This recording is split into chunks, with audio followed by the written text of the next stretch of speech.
Jalan Cinta Istri Pejuang. Inilah sebuah kisah. Kisah yang lama terpendam. Kisah tentang kesetiaan dan pengorbanan seorang istri pejuang. Nailah binti Al-Farafisah. Seorang gadis Kristen cantik dari negeri Kufah. Berkulit putih. Berparas jelita. Berpikiran jernih dan berakhlak penuh pesona. Laksana bunga harum lagi mekar yang menjadi incaran para kumbang. Keelokan dan keindahannya telah sampai ke telinga sang Khalifah Amirul Mukminin Utsman bin Affan radhiyallahu anhu. Maka beliau pun meminang gadis idaman. Dan sang Khalifah pun menikahinya setelah dia masuk Islam. Tahukah engkau terpautnya umur di antara keduanya? Seorang Khalifah Islam berumur senja. Menikahi seorang gadis yang masih belia. Sebagian riwayat mengatakan umur Khalifah 81 tahun sedang umur Nailah masih 18 tahun. Sebagian lagi mengatakan umur Utsman 76 tahun sedang umur Nailah 16 tahun. Dan masih ada riwayat lainnya. Apakah Anda mengira ini pernikahan ala Siti Nurbaya atau pernikahan yang terpaksa? Asteris tidak asteris. Sekali lagi tidak. Tapi ini adalah pernikahan karena cinta. Pernikahan yang sejarah akan gagal menggoreskan tintanya untuk menulis kisah semisalnya. Cinta seorang gadis muslimah dengan seorang ksatria Islam di zamannya. Di malam pertama, Khalifah menyapa lembut kekasihnya. Wahai Nailah, kenapa engkau mau menikah dengan lelaki tua seperti aku? Nailah pun menjawab, aku suka dengan lelaki yang lebih tua. Khalifah pun berkata, tapi masa tuaku telah melampaui masa tua yang ada. Nailah pun menjawab, asteris tetapi masa mudamu telah engkau habiskan bersama Rasulullah Shallallahu alaihi wasallam asteris. Allahu Akbar, lihatlah, dia telah memilih pemilik sepasang mata yang dulu pernah melihat dan bersua dengan Rasulullah. Dia telah memilih lelaki ksatria yang menghabiskan masa mudanya demi membela Nabi yang mulia. Biduk pernikahan pun berjalan. Utsman bin Affan diperlakukan dengan penuh cinta dan akhlak yang mulia. Nailah pun dianugerahi oleh Allah keberkahan cinta sang Khalifah. Hari-hari berjalan. Sang Khalifah menaklukkan negeri-negeri kafir, menundukkan dan mengislamkan penduduknya. Hingga negeri Islam terbentang dari timur hingga ke barat. Terbentang dari Afrika Utara hingga ke Azerbaijan. Semua itu tidak lepas dari peran istri pejuang. Istri seorang ksatria yang menemani sang suami dalam suka dan duka, tentunya setelah taufik dari Rabb semesta alam. Hingga tibalah hari-hari kelam dalam sejarah Islam. Muncullah ribuan manusia-manusia durjana berhati setan berkumpul di kota Madinah di saat para sahabat senior beribadah haji di tanah haram. Kaum munafikin pengikut Abdullah bin Sabah, mengepung rumah sang Khalifah, ingin menjatuhkannya dan mengobarkan api revolusi dan melengsarkannya dari tampuk kekhalifahan.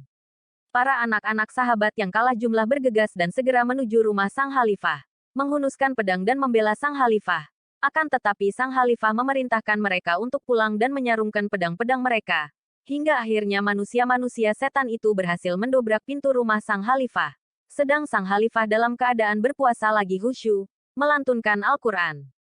Ditemani Nailah sang istri yang tidak sejengkal pun mundur dari menjaga dan melayani sang Khalifah Utsman bin Affan. Hingga takdir Allah berjalan. Datanglah manusia terlaknat masuk ke rumah sang Khalifah. Mengayunkan pedang ke arah tubuh sang Khalifah yang sedang membaca Al-Quran. Maka dengan cepat Nailah maju menangkis mata pedang yang tajam. Hingga jari-jari Nailah terputus demi membela suaminya Utsman bin Affan. Namun apalah daya seorang wanita lemah yang sedang melawan manusia iblis yang penuh dengan amarah dan kebencian. Tatkala Utsman melihat Nailah belum sempat mengenakan hijab demi membelanya. Maka Utsman pun berkata, masuklah ya Nailah, demi Allah aku terbunuh lebih aku cintai daripada auratmu dilihat oleh manusia-manusia ini. Hingga akhirnya gugurlah sang Khalifah Utsman bin Affan sebagai martir Islam. Darah Nailah bercampur dengan darah syahid sang Khalifah. Nailah berkata kepada kaum pemberontak, celaka kalian. Kalian telah membunuh manusia yang selalu sholat malam dan membaca Al-Quran asteris. Madinah pun bergejolak membara. Dalam riwayat tiada manusia yang berani mengubur Utsman karena banyaknya para setan berkeliaran. Hingga Nailah setia mendampingi jenazah sang suami. Nailah meminta bantuan Jubair bin Mut'im untuk mengubur jenazah Khalifah. Tapi karena bergejolaknya Madinah, maka pemakaman pun ditunda hingga waktu malam. Ketika malam tiba, Nailah membawa lentera bersama Jubair bin Mut'im dan beberapa wanita dan lelaki lainnya. Jubair meminta agar Nailah mematikan lentera agar setan-setan itu tidak mengacaukan pemakaman sang Khalifah. Utsman dimakamkan sedangkan Nailah diterpa kesedihan yang mendalam. Sambil mengubur jenazah sang suami Nailah berkata, ya Utsman, ya Amiral Mukminina, bagaimana aku tidak bersedih dengan kepergianmu. Nailah pun memperjuangkan hak isyah suaminya. Ia mendatangi manusia-manusia di kota Madinah akan tetapi usahanya tak berbuah. Akhirnya Nailah menulis surat kepada Muawiyah selaku Amir Negeri Syam dan sebagai keluarga dekat Utsman bin Affan.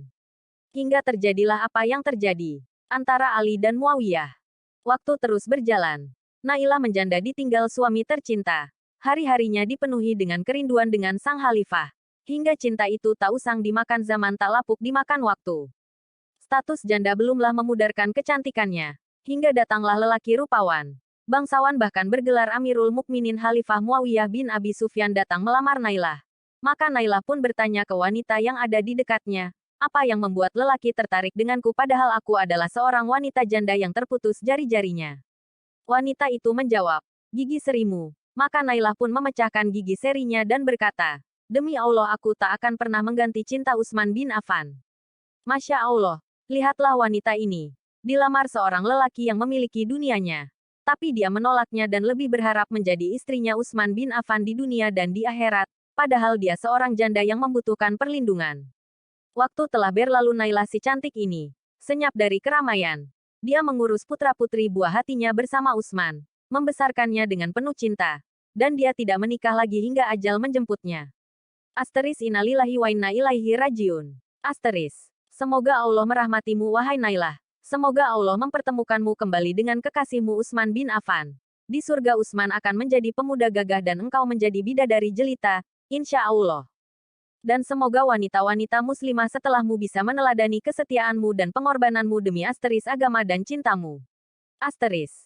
Ahukum Filah. Fatlan Fahamsyah. Disarikan dari 1. Abdul Malik Al-Qasim. Nikah Esh Salihat Sima'aruhu wa Atsa'aruhu. Dar Al-Qasim Hal. 15. 2. Imam Az-Zahabi. Tarikh Al-Islam Dar Al-Hari Al-Islam. 2003 Vol. 2. Hal. 242. Dan 257. 3. Ibnu Katsir. Al-Bidayah wa An-Nihayah Dar Al-Hijr. 1418 Hab Vol. 10. Hal. Wanita 307. 4. Utsman bin Muhammad Al-Hamis. Hikbah Minat Tarikh.